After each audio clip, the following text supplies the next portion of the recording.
Bună dimineața, e ora 6 și am pornit spre o baltă.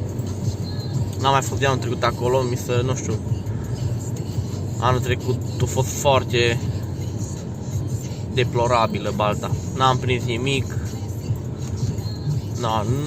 Nu a fost așa întreținută. Să vedem ce facem astăzi. Sperăm să fie o zi mai bună. Da, deci am ajuns pe baltă. Dezamăgitor.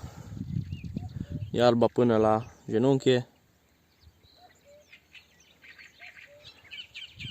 Destul de multe agățături, ceate. Puține locuri unde poți să lansezi să pescuiești. Pot da o beță la crap și îmi pregătesc un feeder. Sunt pe standul 14, chiar în capăt.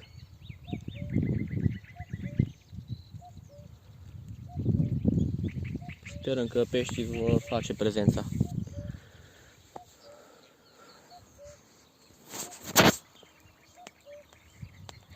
Începe să plouă. Da, avem umbrele. Am avut și prima captură. Un caras 25. Destul de mare. La babă de porumb. De silicon.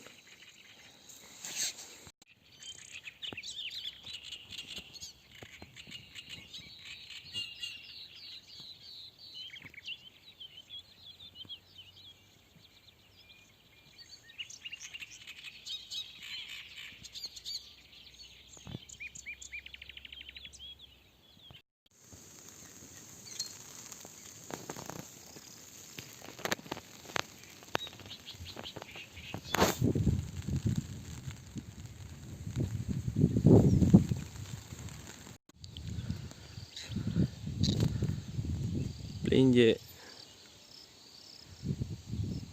hatch-uri, agățături, cam așa e peste tot. Iarbă foarte mare.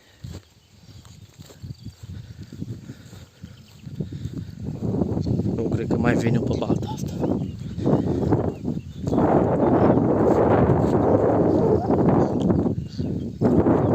Ce acolo, frate? Uite ce acolo. Uite. Grămezi de lemne.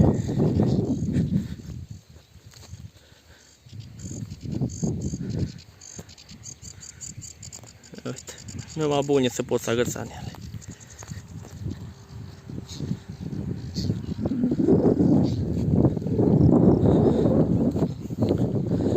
Chiria standuri să pescuiți.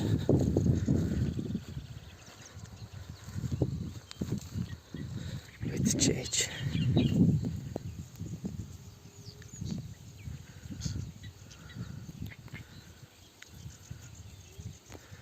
Na, asta e balta. Fermă piscicolo cehu.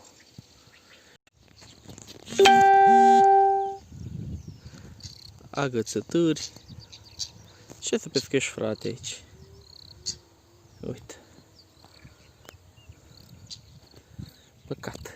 Mare păcat. Până în capăt. Rar unde nu este agățătură pe culoare. Asta e captura.